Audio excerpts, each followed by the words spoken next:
Nah ini, memahamkan ini agak sulit kecuali yang baru bucin, baru ya sedang asik-asiknya mencintai, itu biasanya paham ini. Bagaimana kita bahagia kalau orang yang kita cintai bahagia? Mungkin Bapak, Ibu, teman-teman yang sudah menikah dan punya anak, itu nanti bisa merasakan ini. Bagaimana kita bahagia ketika orang yang kita cintai bahagia, anak kita gembira bahagia, itu kita bahagia.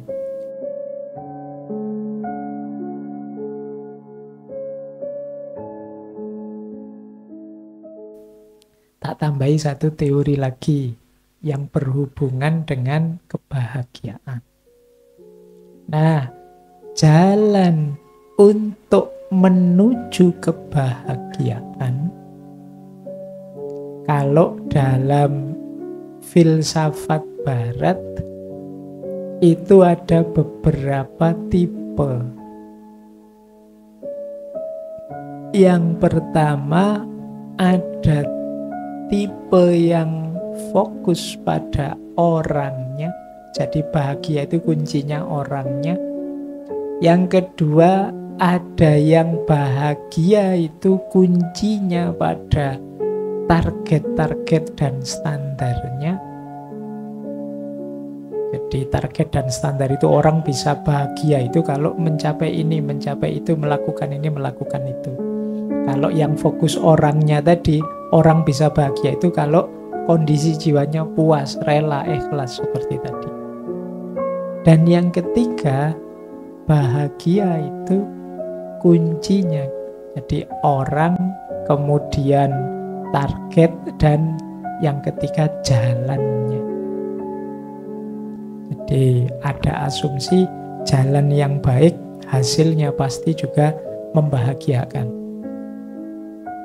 Kalau kita mengoptimalkan ikhtiar, kalau bahasa Islamnya ya hasilnya pasti bahagia. Tapi kadang-kadang gagal, ya tapi gagal yang membahagiakan.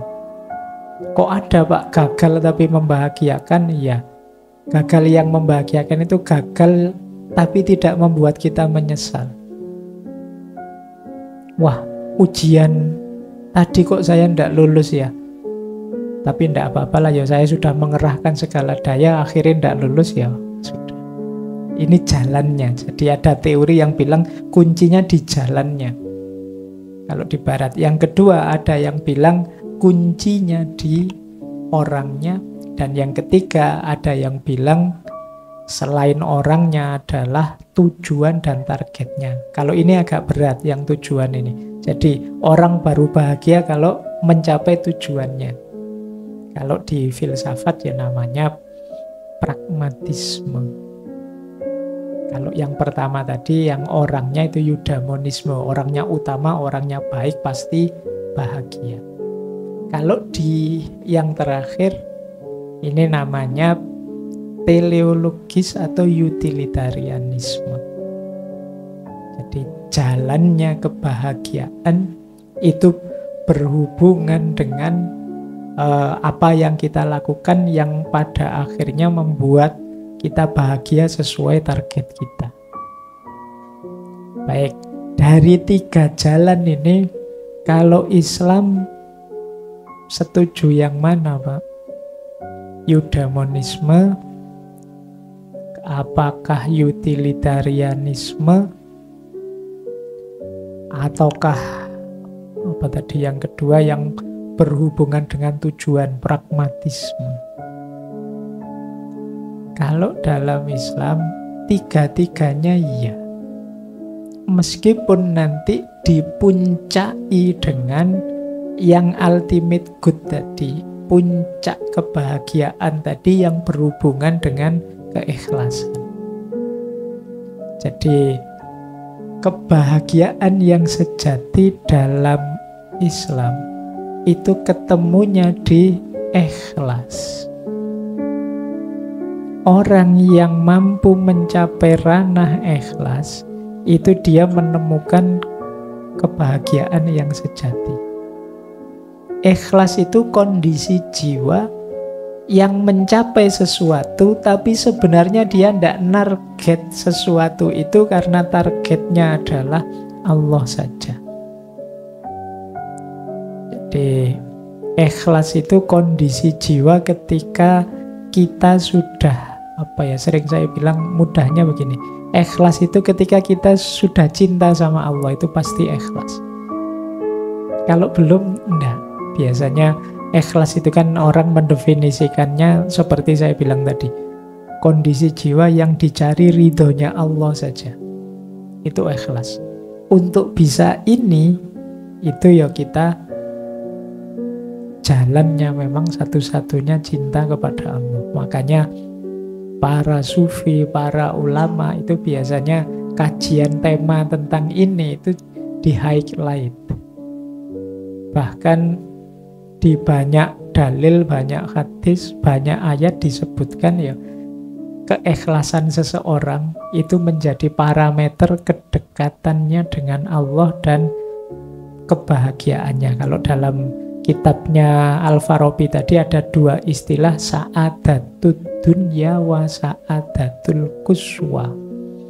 Itu syaratnya antara lain ikhlas. Kebahagiaan dunia dan kebahagiaan akhirat itu disyarati dengan keikhlasan. Tanpa adanya keikhlasan, kita ketemunya kebahagiaan level bawah. Paling pleasure atau achievement tadi, tapi tidak menemukan ultimate good, yang bahagianya long lasting. Dan ini hanya ditemukan di orang-orang yang jiwanya mencintai. Orang yang mencintai itu kan orang yang jiwanya murni. Dalam arti tidak ada pamrih, tidak ada keinginan, tidak ada target apapun selain yang dicintai. Semua target yang di bawah tadi, pleasure, achievement, kemudian contribution, itu kan diawali dari aku, pada akhirnya untuk kebahagiaanku. Tapi begitu masuk ikhlas, tidak. Kebahagiaannya tidak terletak dalam dirinya, tapi terletak di yang dicintai. Ini teori yang agak berbeda dengan konsep sebelumnya tadi ya. Ternyata ada jenis kebahagiaan yang itu tidak terletak dalam diri kita. Adanya bahagia itu terletak dalam yang dicintai. Jadi ketika yang dicintai ridho, ketika yang dicintai bahagia, saat itulah aku juga bahagia. Nah ini memahamkan ini agak sulit, kecuali yang baru bucin, baru ya sedang asik-asiknya mencintai, itu biasanya paham ini. Bagaimana kita bahagia kalau orang yang kita cintai bahagia. Mungkin Bapak, Ibu, teman-teman yang sudah menikah dan punya anak, itu nanti bisa merasakan ini. Bagaimana kita bahagia ketika orang yang kita cintai bahagia, anak kita gembira bahagia, itu kita bahagia. Anak kita lulus TK saja dan diwisuda, meskipun sekarang diprotes, itu kita bahagianya setengah mati, fotonya di-share kemana-mana. Padahal dulu waktu kita lulus tidak begitu. Jadi bahagianya anak kita jauh lebih membahagiakan kita daripada bahagia kita sendiri.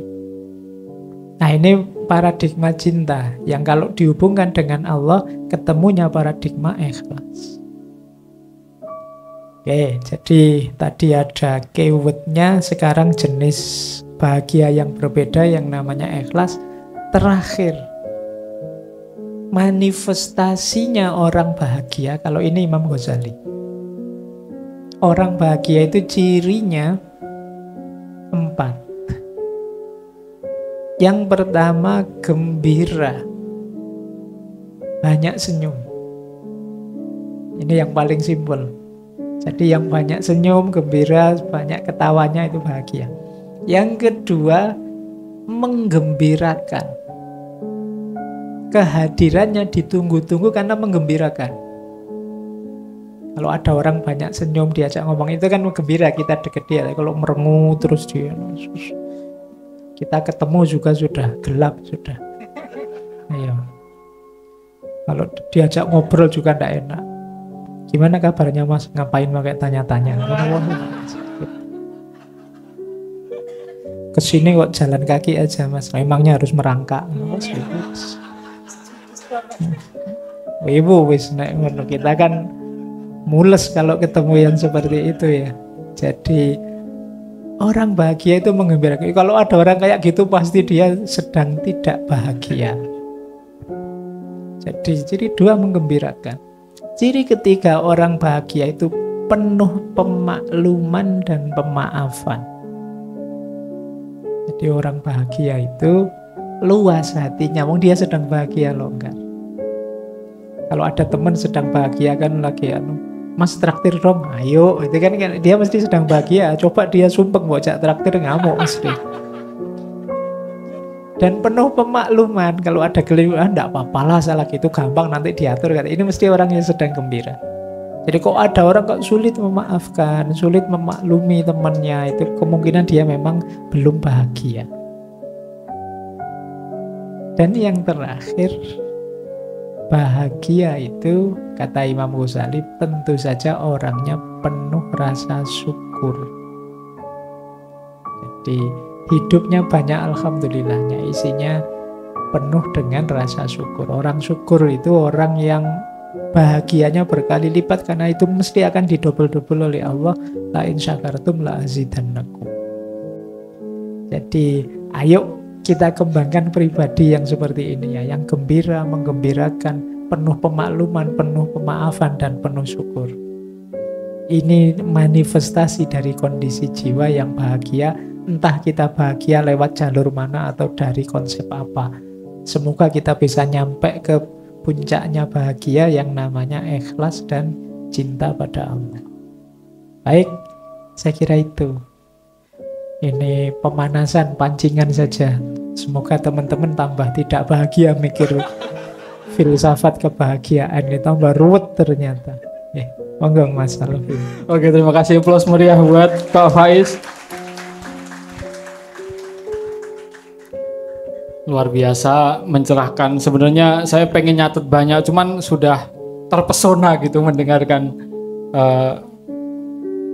dawuh-dawuh dari Pak Faiz. Tapi paling tidak kita mencatat ya, tadi mulai dari keywordnya kebahagiaan, bahkan jalannya kebahagiaan, dan yang terakhir tadi menarik, ciri-ciri kebahagiaan itu coba direnungkan malam ini. Kira-kira kita atau enggak itu? Yang tadi pas disebut gembira gitu, yang merengut langsung pura-pura. Nah, langsung gitu, biar dikira bahagia gitu.